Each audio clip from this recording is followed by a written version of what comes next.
Tired of juggling multiple apps just to keep up with your Discord DMs?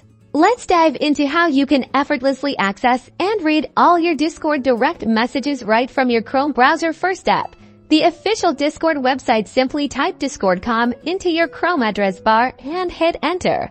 If you're not already logged in, enter your email and password. Then click login. You may need to complete a verification step if it's your first time logging in on Chrome. Once you're in, look to the left-hand side of your screen. This is where your DMs live. Click on any name to open and read your conversation. Scroll through the message history just like you would in the desktop app.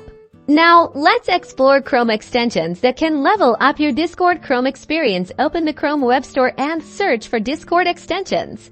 There are several options, each offering unique features like advanced notification settings or enhanced DM organization. Read the reviews and descriptions carefully to choose one that fits your needs. After installing, follow the specific instructions for the extension. With just a few steps, you can streamline your Discord communication within Chrome, making it easier than ever to stay connected by